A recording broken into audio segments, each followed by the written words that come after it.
Hello friends, welcome you all to my YouTube channel प्रीवेद bankers. आज हम लोग एबीएम का यूनिट नंबर 6 कवर करेंगे, जो कि कवर करता है Indian economy and various sectors of the economy. ये चैप्टर से 1 से 2 नंबर के क्वेश्चन पूछे जाते हैं और ये चैप्टर का पढ़ने का सिर्फ यही उद्देश्य है कि हम लोग इसमें प्रीवियस ईयर के कंपेयर में आगे के सालों में जीडीपी में ग्रोथ कितना हो रहा है या इन्फ्लेशन की रेट कितने से बढ़ रही है या घट रही है।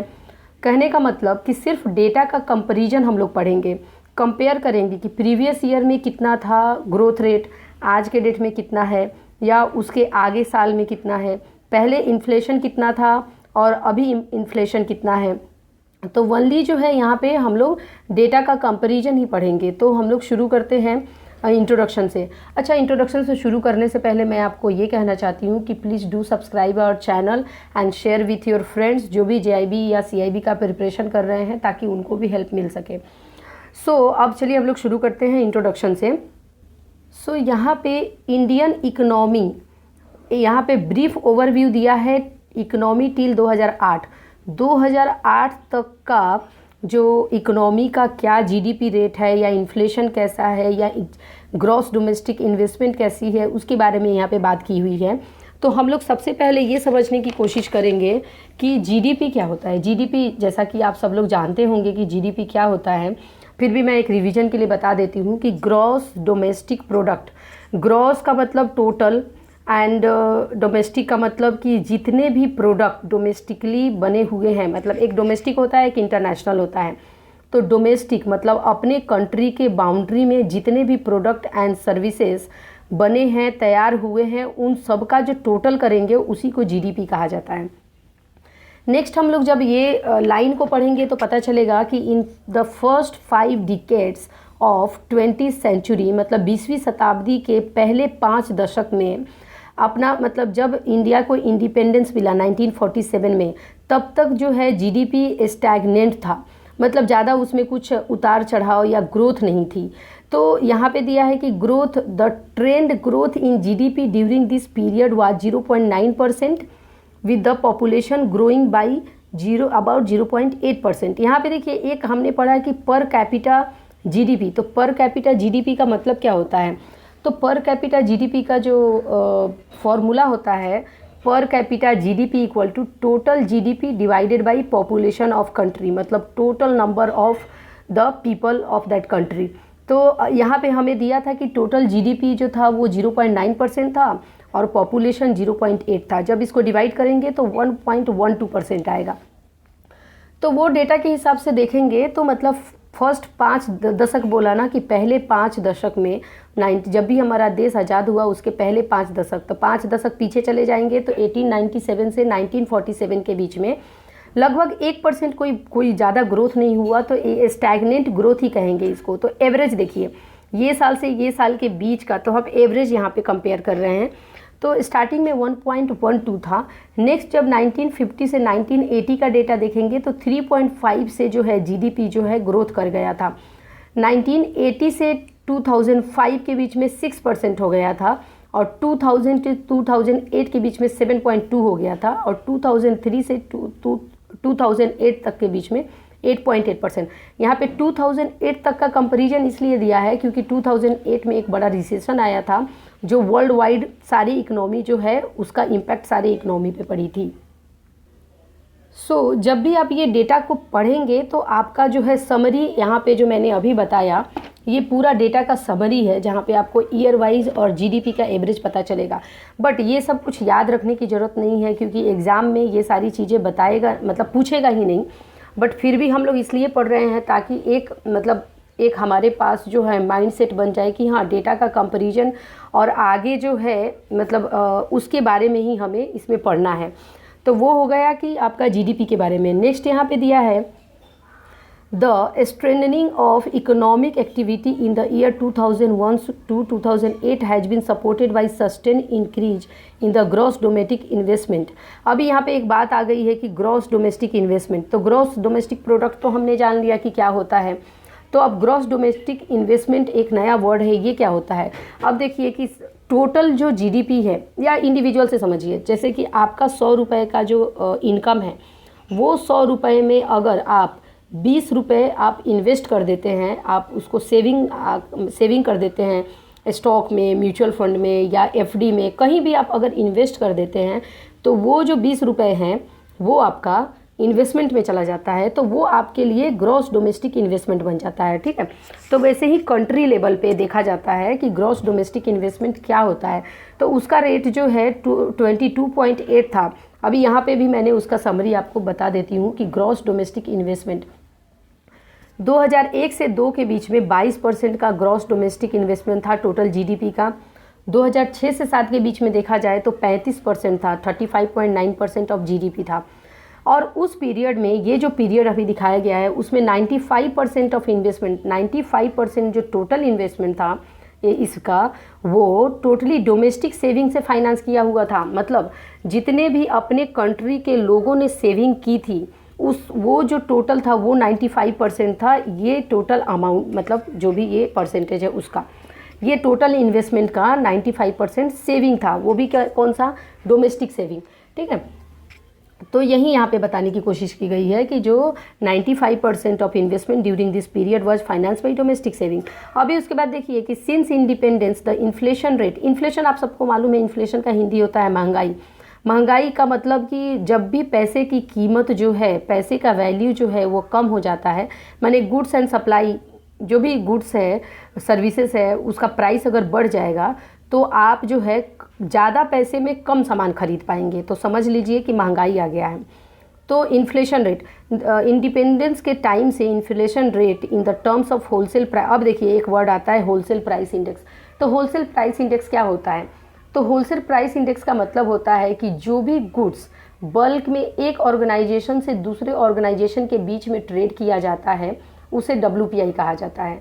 तो यहाँ पे यही बताने की कोशिश की जा रही है कि WPI जो है on average basis was above 15% in only 5 out of the 50 years and was in single digit for 36 year. मतलब इंडिपेंडेंस से लेके आज तक के बीच में 50 ईयर का डेटा यहाँ पे 50 ईयर्स का, एक मिनट, हाँ 50 ईयर्स, हाँ 50 ईयर्स का डेटा कंपेयर किया गया है सिंस इंडिपेंडेंस। तो ये बताया गया है कि यहाँ पे अगर 50 साल का डेटा लिया गया है तो वहाँ पे ये बताने की कोशिश की गई है कि सिर्फ 5 साल में जो है इन्फ्लेशन रेट 15% रहा, 15% या 15% से ज़्यादा हुआ। 36 साल में जो है वो सिंगल डिजिट में ही रहा इन्फ्लेशन रेट। और यहाँ पे जो है बाकी के साल का नहीं बताया है, सिर्फ यही दिया है कि 50 सालों में से 5 साल ऐसा है जिसमें 15% से ज़्यादा इन्फ्लेशन रेट था, 36 साल ऐसा है जहाँ पे सिंगल डिजिट में इन्फ्लेशन रेट था। और ये जो इन्फ्लेशन है वो मोस्टली ये क्यों अकर होता है, due to food and oil shortage. मतलब या तो खाने के सामानों की, खाद्य सामानों की कमी होती है, तो या ऑयल की शॉर्टेज, मतलब तेल का कमी होता है, तो ये इन्फ्लेशन रेट जो है हाई हो जाता है। फिर the inflation rate accelerated steadily from annual average of 1.7% during 1950 and 6, मतलब ये भी यहाँ पे डेटा दिया है कि इन्फ्लेशन रेट कैसे आगे पीछे हुआ है, वो भी मैं आपको एक समरी बता देती हूँ। सो यहाँ पे देखिए, ये सब डेटा कुछ याद करने की ज़रूरत नहीं है, एग्जाम में पूछने वाला नहीं है, सिर्फ कंपैरिजन के लिए डेटा दिया गया है। और एक माइंडसेट बैठा लीजिए दिमाग में कि ये डेटा जो है कंपैरिजन के लिए इसे पढ़ा जा रहा है, ताकि कॉन्सेप्ट क्लियर हो। मतलब जानना तो ज़रूरी है ना कि इन्फ्लेशन क्या होता है, इन्फ्लेशन रेट क्या होता है, पहले हमारी हिस्ट्री में इन्फ्लेशन रेट क्या थी, जीडीपी कितनी थी, कब रिसेशन आया तो क्या हुआ। क्या होता है कि ये सब जानने से, ये सब पढ़ने से हम लोग के पर्सनल लाइफ में भी इन्वेस्टमेंट और ये सारी चीज़ें जो है क्लियर हो जाता है कि मतलब इकोनॉमी से ही हमारा इन्वेस्टमेंट भी रिलेटेड होता है कहीं ना कहीं। तो वो सब चीज़ें जानना हमारे लिए ज़रूरी है, इसकी वजह से हम पढ़ रहे हैं। तो यहाँ पे देखिए कि इन्फ्लेशन रेट का दिया है कि कौन से साल में, जैसे 1950 में 1.7 था इन्फ्लेशन रेट, 1960 में 6.4 था, 1970 में 9%, 1980 में 8%, 1990 में जो था 5.3 था, 1990 से 95 का एवरेज निकाले तो 11% था, और 2001 से 2008, क्योंकि हम 2008 तक के डेटा को अभी फ़िलहाल देख रहे हैं, तो 5% 2008 तक का एवरेज था। ठीक है, तो ये हो गई इन्फ्लेशन रेट की बात की इन्फ्लेशन कौन से ईयर में कितना था। अब उसके बाद हम लोग यहाँ पे देख लेते हैं कि an important characteristics of growth phase of over a quarter century 1981 to 2008 was. अब देखिए इम्पॉर्टेंट कैरेक्टरिस्टिक्स, हमारा जो कंट्री का इकोनॉमी है उसके कुछ इम्पॉर्टेंट कैरेक्टरिस्टिक्स यहाँ पे बताने की कोशिश की गई है, जिसमें से सबसे पहला है रिसाइलियंस टू शॉक।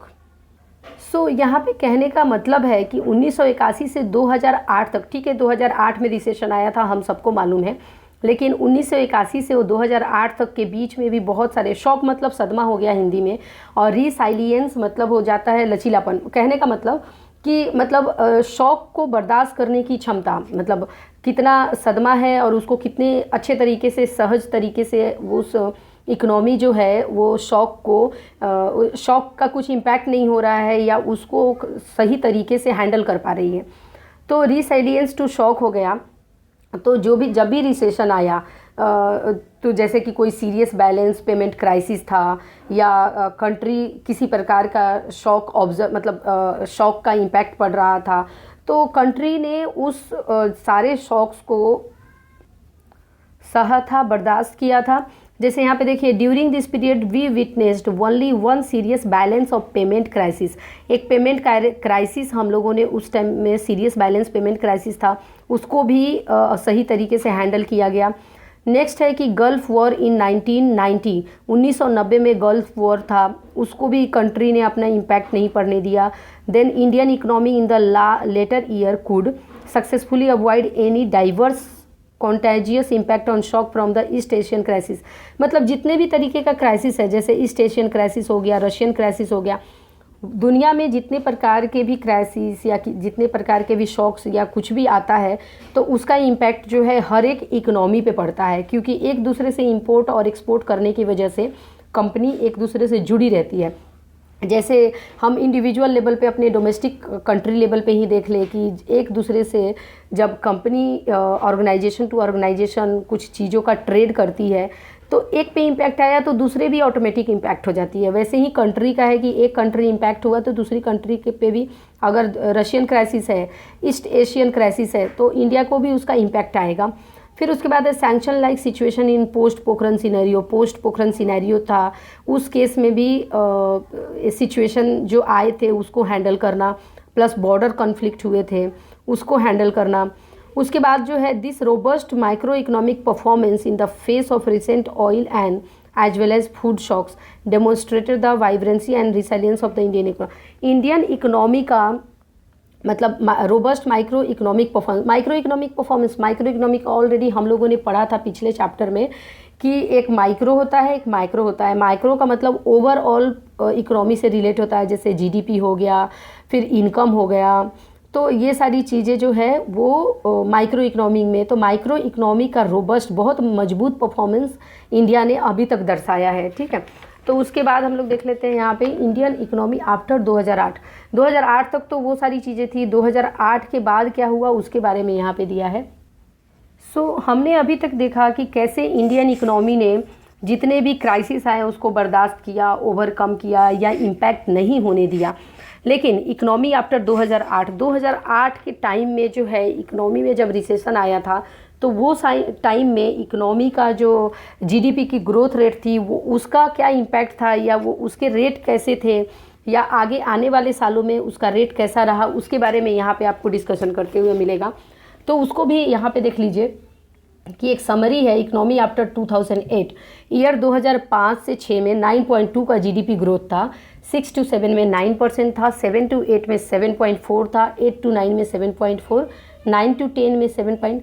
मतलब क्राइसिस तो 8 में आया, बट 8 के बाद जो है वो जीडीपी ग्रोथ जो है वो डाउन होते गया, क्योंकि इकोनॉमी में एक बार जैसे ही रिसेशन आया उसका इम्पैक्ट आने वाले सालों में पड़ने लगा। तो 2010 से 11 6.8, 11 to 12 6.5, 12 to 13 5.1। और जब ये तो ठीक है उस समय की बात है, लेकिन आज के डेट में भी जब देखिए कोरोना काल चल रहा है तो ये टाइम में भी जीडीपी की क्या हालत हो गई है वो सब हम सबको मालूम है। तो अब देख लीजिए यहाँ पे है कि इन्फ्लेशन कंट्रोल, यहाँ से यहाँ तक जो मैंने डेटा दिखाया कि कहने का मतलब कि Indian economy despite various measures taken by RBI in government RBI ने और गवर्नमेंट ऑफ इंडिया ने बहुत सारे मेजर्स लिए ताकि इकोनॉमी पे ज़्यादा इफेक्ट ना पड़े और अपने जीडीपी ग्रोथ को बनाए रखें। उसके बावजूद भी रेट में इफेक्ट पड़ा क्योंकि ग्लोबल क्राइसिस था, तो सबके लिए वो ज़्यादा ही असहनीय था। तो ये पूरा डेटा आपको जो मैंने अभी समरी दिखाया उसमें है। उसके बाद है inflation control in India has been aided by sharp decline in global commodity price specially the crude oil. अभी देखिए जीडीपी का जो सबसे मेन जो डिक्लाइन होने का जो जीडीपी डिक्लाइन होने का जो एक कारण था वो था commodity price, global commodity price और decline in global commodity price, और दूसरा था कि क्रूड ऑयल जो बाहर से हम लोग तेल मंगाते हैं वो ऑयल का जो है पैसे मतलब ज़्यादा उसका कॉस्टली हो जाने के कारण भी एक ज़्यादा पैसे से हम कम ऑयल खरीद पाते थे, तो इसकी वजह से भी जीडीपी इम्पेक्ट पड़ा। अब देखिए कि ये सब भी वैसे ही डेटा दिया हुआ है। नेक्स्ट है कि presently the Indian economy is 7th largest. अभी देखिए 7th लार्जेस्ट पुराना डेटा है और अभी फ़िलहाल 6 लार्जेस्ट इकोनॉमी है, लेकिन ये हमें रैंक वगैरह कुछ याद करने की ज़रूरत नहीं है, इतना कुछ ये सब पूछने वाले नहीं है। और इन्फ्लेशन के बारे में दिया है कि purchasing power parity is the 3rd largest, तो ये भी रैंक तो इतना पूछते नहीं हैं, बट ठीक है जब एग्ज़ाम होगा तो वो टाइम में एक बार उस समय का क्या रैंक है वो देख के जाइए।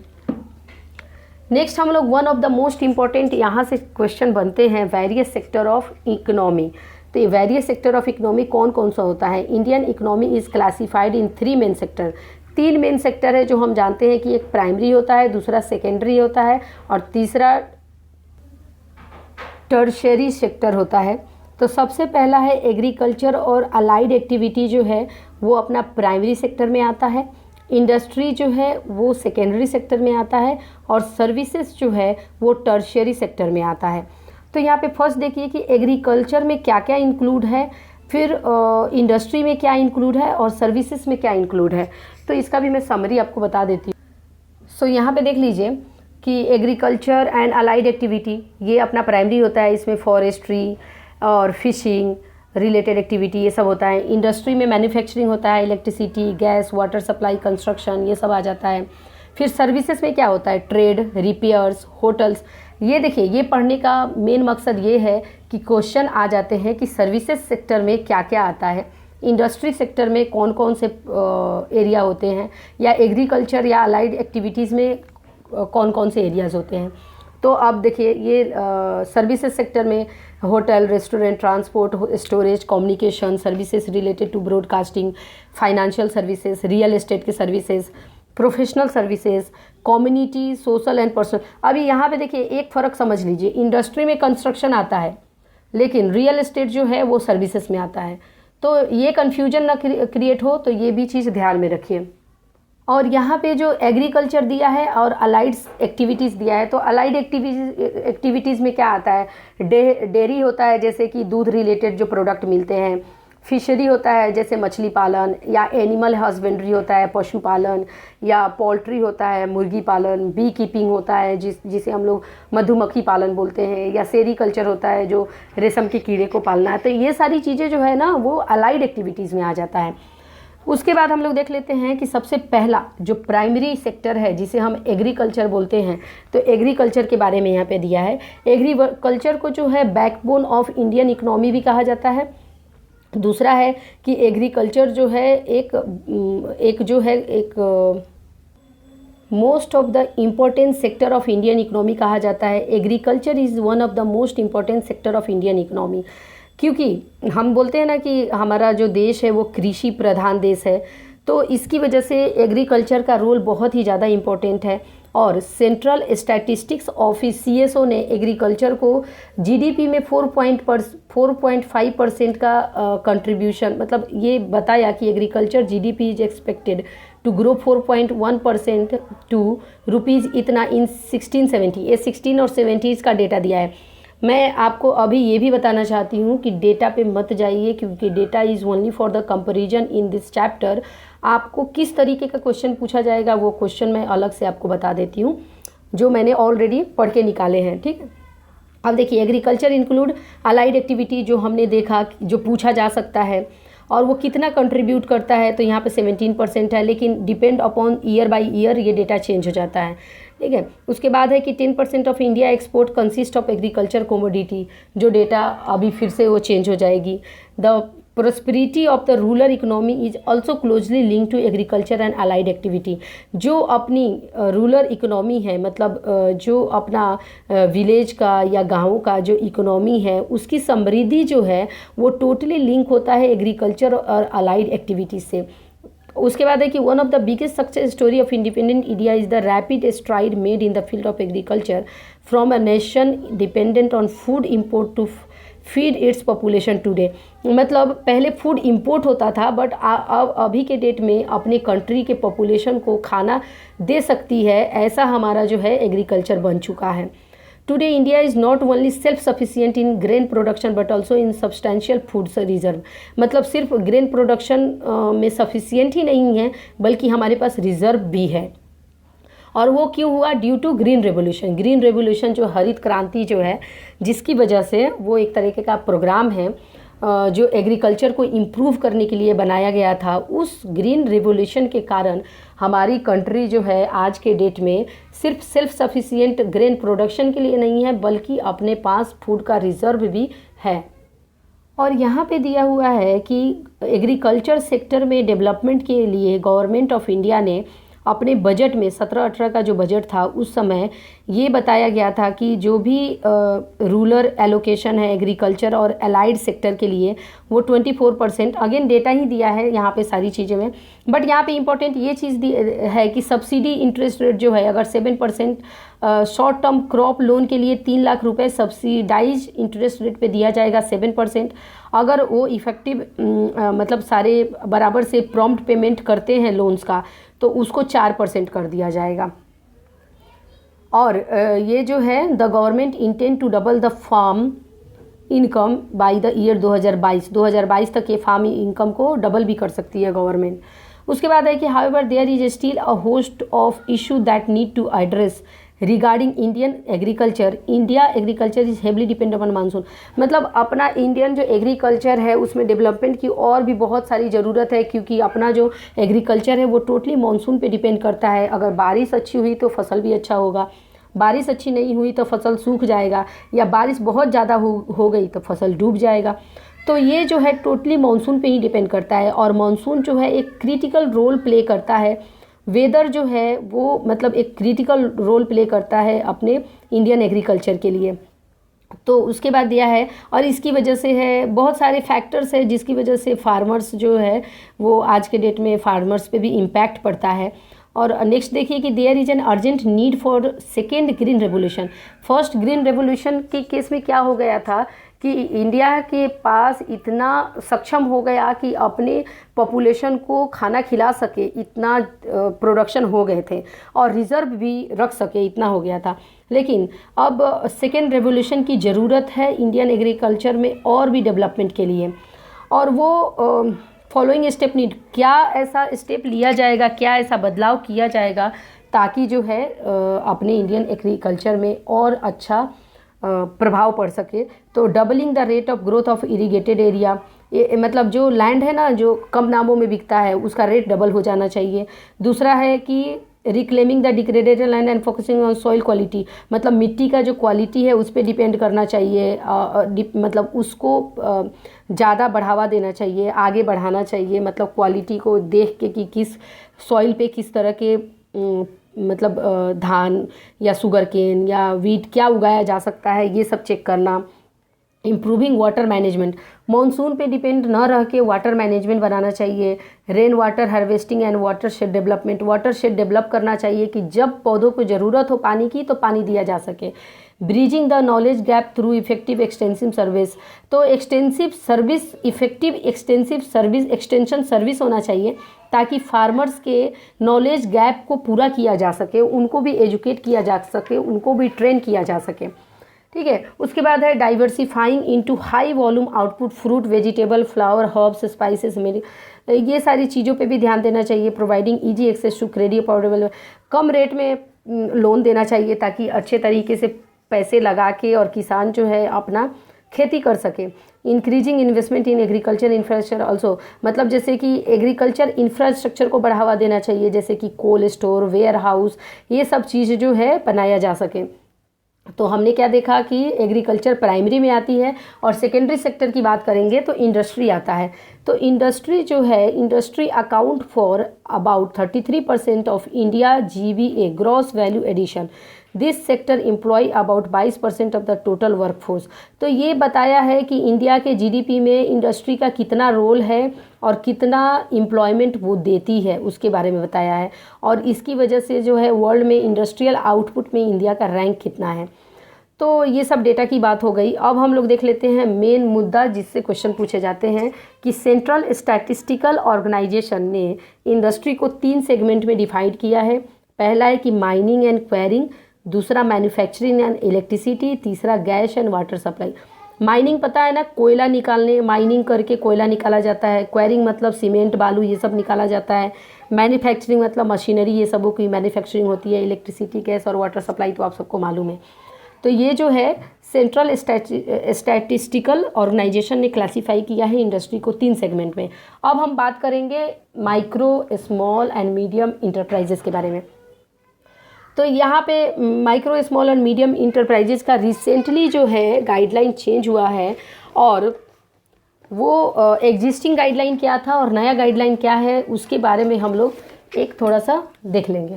ठीक है, तो यहाँ पे देखिए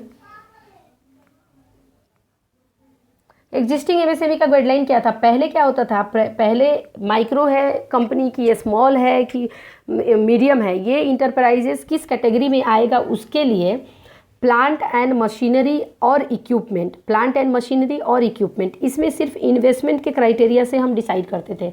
तो ये classification micro, small and medium हो गया। मैन्युफैक्चरिंग इंटरप्राइजेज में अगर 25 लाख तक का है, मतलब लेस देन 25 है इन्वेस्टमेंट, तो माइक्रो कहलाता है।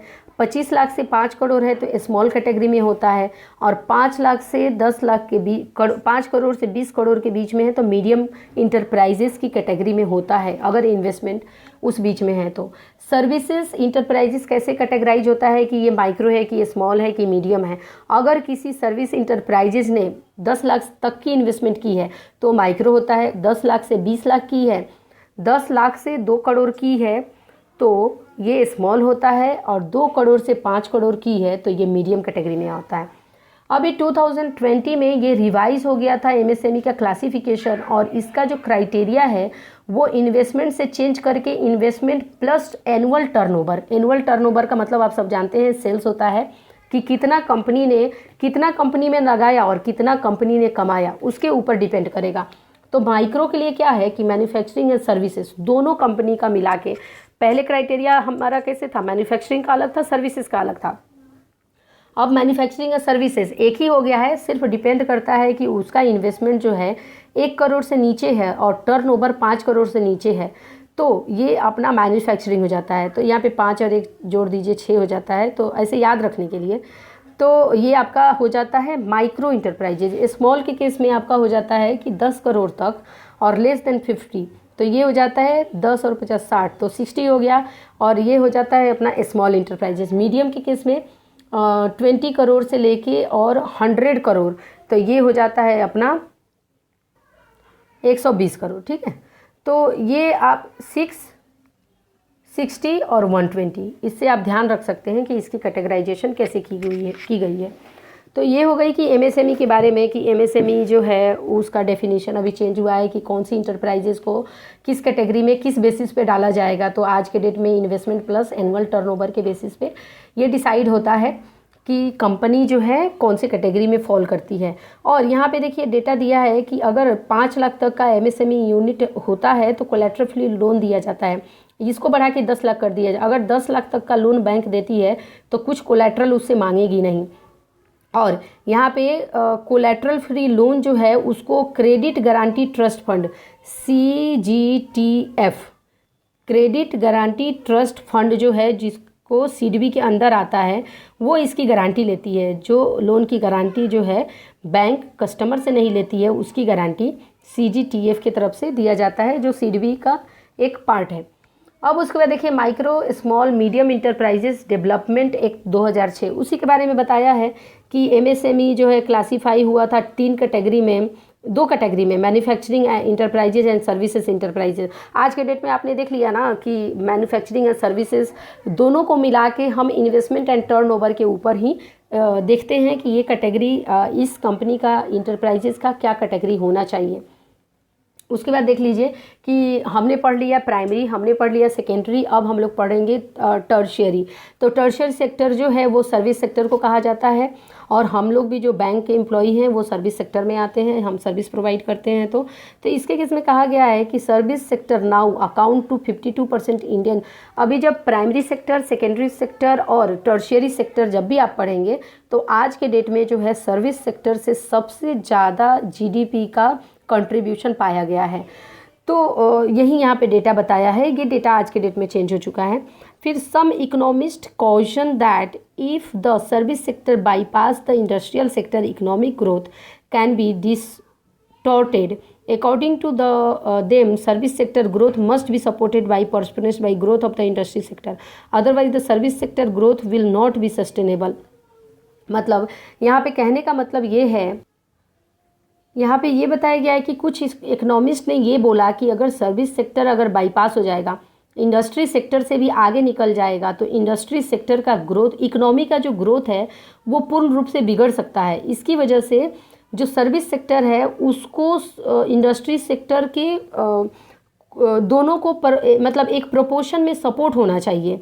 और ये ट्रू है कि आज के डेट में जीडीपी में जो हाई सबसे ज़्यादा कंट्रीब्यूशन है वो सर्विस सेक्टर का ही आ रहा है, क्योंकि यहाँ पे देखिए दिया गया है कि phenomenal growth has been notice in the selected service sector. कुछ ऐसे सर्विस सेक्टर है जिसमें ग्रोथ जो है बहुत ज़्यादा देखने को मिला है, और वो कौन कौन सा है, तो जैसे आईटी कंपनी हो गई, या टेलीकॉम हो गया, बैंकिंग हो गई, इंश्योरेंस हो गया, रियल एस्टेट हो गया, सिविल एविएशन हो गया।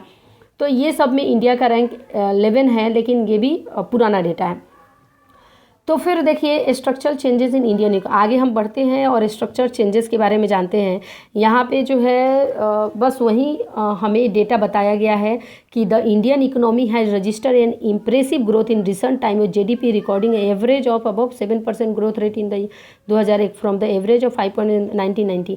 मतलब दिन प्रतिदिन अपने जीडीपी का ग्रोथ कैसे हो रहा है, स्ट्रक्चरल चेंजेस कैसे हो रही है इंडियन इकोनॉमी में, उसके बारे में जो है यहाँ पे बताने की कोशिश की गई है, और ये भी डेटा दिया गया है।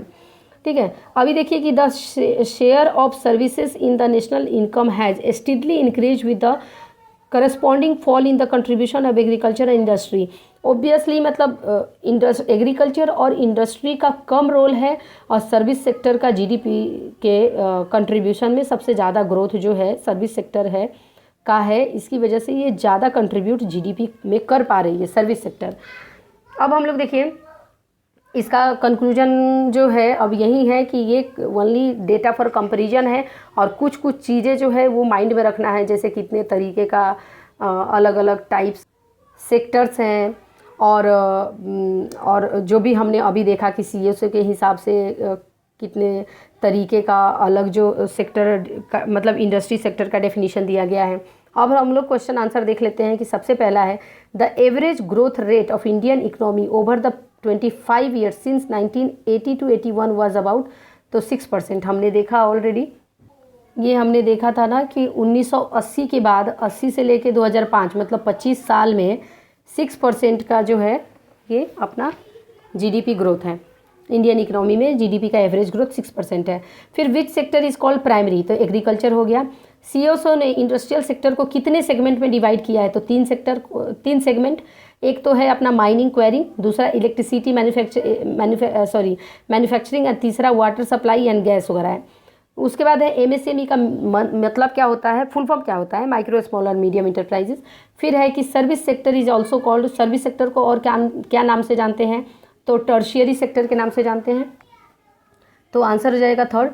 नेक्स्ट है कि the share of services in the national income from the last 10 year is, तो लास्ट 10 ईयर से जो है शेयर ऑफ सर्विसेज सबसे ज़्यादा इंक्रीज होते जा रहा है।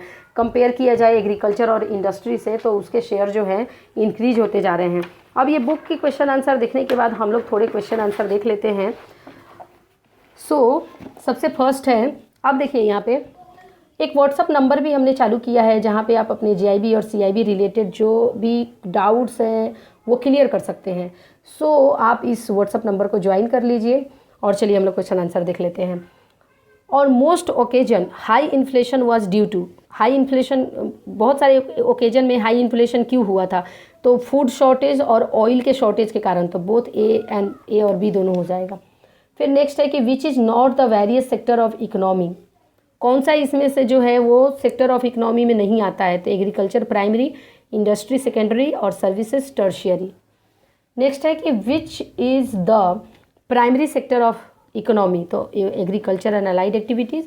नेक्स्ट है कि Indian agriculture is mostly dependent on, किस पे डिपेंड करता है? तो मानसून पे, की टेक्नोलॉजी पे, की फर्टिलाइजर पे? तो मानसून पे डिपेंड करता है। बारिश हुई तो अच्छे से होगी खेती, नहीं तो फिर प्रॉब्लम हो जाता है। नेक्स्ट है कि how the bridging of knowledge gap of farmers will be achieved, कैसे फार्मर्स के ब्रिज नॉलेज को हम लोग अचीव कर सकते हैं? तो वो थ्रू इफेक्टिव एक्सटेंशन सर्विसेज। ये भी क्वेश्चन पूछा हुआ है तो ये ध्यान में रखिएगा। आगे है कि एज पर CSO the industrial sector is divided into 3 segment. उसके नाम क्या है? Mining, quarrying, manufacturing, electricity, gas and water supply. आगे है लास्ट क्वेश्चन है कि who provide the credit guarantee for collateral free loan for MSME category loan. MSME को कौन देता है? तो ये क्रेडिट गारंटी ट्रस्ट फंड हमने पढ़ा था ना, जो एडमिनिस्ट्रेटेड बाय सिडबी है। So thank you so much for watching this video.